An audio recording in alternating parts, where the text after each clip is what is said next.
और आपको क्या लगता है, किस किस्म के लोग, किस्म किस्म के साधक साई नाम से, साई तत्व से, साई बाबा से जुड़ रहे हैं? कैसे कैसे लोग, किन अवस्था में वो लोग जुड़ते हैं? श्रीजी साईं बाबा एक ऐसी परम सत्ता का सगुण रूप है जहां पर समस्त मार्गों से, समस्त विधियों से, या जो जो भी अपने जाति समाज संप्रदाय से लोग जुड़े हुए हैं और उनकी अपनी जो परंपराएं चल रही है, उनकी अपनी जो परंपरागत चल रही है, उनके साथ में रहकर भी वो साईं बाबा के साथ जुड़ सकते हैं। साईं बाबा की व्यापकता ही यही है। और जो आज उनको पूरा देश नहीं, पूरी दुनिया मानती है, पूजा करती है, उसका उसकी सबसे बड़ी खूबसूरती यही है, उनका सबसे बड़ा विशिष्ट गुण ही यही है कि उनके पास में कोई संकीर्ण दायरे नहीं है कि इस तरह के ही व्यक्ति उनसे जुड़ सकते हैं या वो अपनी अपनी आध्यात्मिक यात्रा पूरी कर सकते हैं। आप किसी से भी, आप किसी मार्ग का भी अवलंबन करने वाले क्यों ना हो, लेकिन आपका जो मुख्य बिंदु है, जो आपका डेस्टिनेशन होगा, वहां तक बाबा आपको पहुंचा देंगे। तो मतलब आप एकमात्र शर्त है कि आपके भीतर में प्यास होनी चाहिए, आपके भीतर में जिज्ञासा होनी चाहिए। तो फिर फर्क नहीं पड़ेगा कि आप किस मार्ग से है, चाहे वो भक्ति का मार्ग हो, चाहे वो ज्ञान का मार्ग हो, चाहे कर्म का मार्ग हो, या कोई भी। क्योंकि अगर श्री साईं बाबा का इतिहास देखिए आप, तो उनके पास में कई ऐसे परम चेतनाएं हुई जिन्होंने अपनी आध्यात्मिक यात्रा का की जो फाइनल डेस्टिनेशन है, वहां जाकर के प्राप्त की, जिसमें परम पूज्य अवतार बाबा है, मेहर अवतार बाबा, उपासनी महाराज है, संत गाड़गे महाराज जी का नाम आता है, नरसिंह स्वामी जी का नाम आ रहा है, स्वामी इकरीला भारद्वाज है। तो ऐसे तमाम लोग हैं, और ये इन लोगों को आप देखें तो सब अलग अलग मार्ग के थे। संत गाड़गे महाराज जी की हम बात करें तो वो भक्ति मार्ग पे चलने वाले एक पथिक है, जहां पर उन्होंने समाज में भजनों से, कीर्तनों से गा करके, उन्होंने भजन करके समाज में एक जागृति लाने की कोशिश की। अगर हम मेहर बाबा की बात करें तो वो ज्ञान मार्गी है, उपासनी महाराज की बात करें तो वो ज्ञान मार्गी भी है, भक्ति मार्गी भी है। भक्ति मार्ग का ज्यादा प्रभाव है उनके ऊपर में। तो जितने भी, क्योंकि यही खूबसूरती है श्री साईं बाबा की, जो उनको विशिष्ट बनाती है, जो उनको अलग बनाती है। तमाम सदगुरु है और सबको नमन है, लेकिन उनकी खूबसूरती यह है कि सब कुछ समाहित है उनके भीतर में। जी। जैसे बहुत से लोग विभिन्न अपने इष्ट से जुड़ते हैं, अपने जो सदगुरु से जुड़ के भी अंत में जो आके बाबा साई तत्व साई बाबा से जुड़ते हैं, वो ऐसे जुड़ते हैं कि बाबा भी उनको नहीं छोड़ते और वो भी उनको नहीं छोड़ना चाहते हैं। इस अवस्था में जी। वो अपने परंपरा में रह के कैसे बाबा से एकत्रित हो जाए?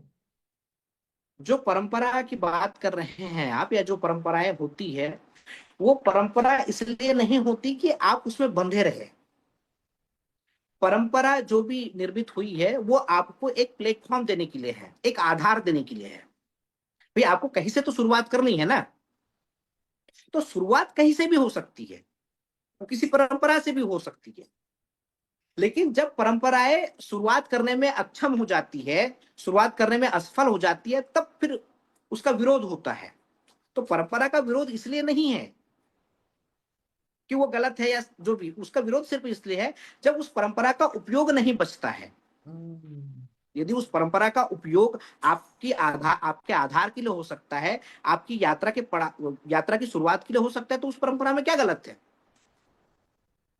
लेकिन परंपराएं कभी कभी क्या हो जाती है, इतनी ज्यादा संकीर्ण हो जाती है कि वहां पर संभावना ही खत्म हो जाती है आगे की यात्रा की। वो मुख्य बिंदु बन ही नहीं पाता है। तो आप देखिए कि जो भी जिस परंपरा से आप है, क्या वो परंपरा आपको बांध रही है या आपको मुक्त कर रही है। इसमें मैं कोई सही परंपरा है, गलत परंपरा है, मैं इसमें नहीं जाऊंगा। मैं सीधी सीधी हम ये बात कह रहे हैं कि जो परंपरा आपको मुक्त करती है, आप उसके साथ रहिए, क्योंकि जो वास्तविक चीज होगी, जो सार्थक चीज होगी, वो कभी बांधेगी नहीं आपको, वो मुक्त करेगी। तो आप ये देखिए कि कोई भी परंपरा जिससे भी आप जुड़े हुए हैं, वो आपको बांध रही है कि मुक्त कर रही है। तो जो परंपरा आपको मुक्ति के मार्ग में सहायक हो सकती है, आप उसका उपयोग कीजिए, क्योंकि उसका भी अपना एक निश्चित उपयोग है। क्योंकि वो भी बहुत ज्यादा समय तक आपके पास चल नहीं पाएगी, वो कुछ कुछ दूर यात्रा करने के लिए वो सहायक है।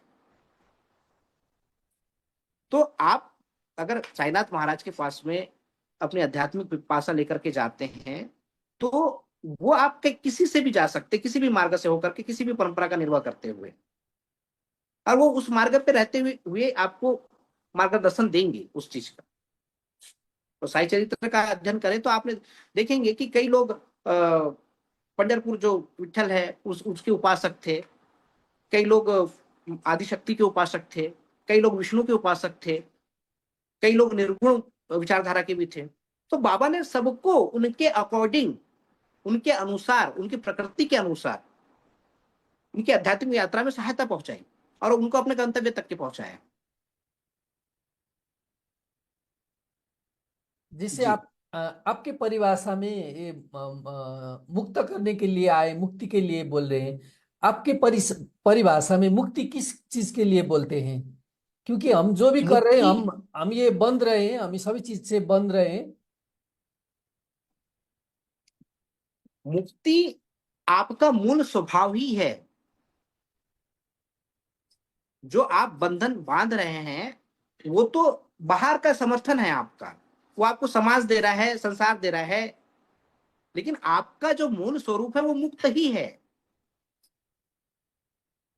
तो आप देखिए कि क्या चीज आपको बांध रही है, उससे छुटकारे का नाम ही मुक्ति है। कोई भी ऐसी चीज जो आपको अवरुद्ध करती है, जो आपको पीड़ा पहुंचा रही है, जो आपको बेचैनी दे रही है, जो आपको मानसिक गुलामी देती है, जो आपकी स्वतंत्रता को छीन रही है, ऐसे तमाम बंधन जो आपको जकड़े हुए हैं, इन तमाम बंधनों से छुटकारा मुक्ति है। मुक्ति का अर्थ कोई मृत्यु नहीं है।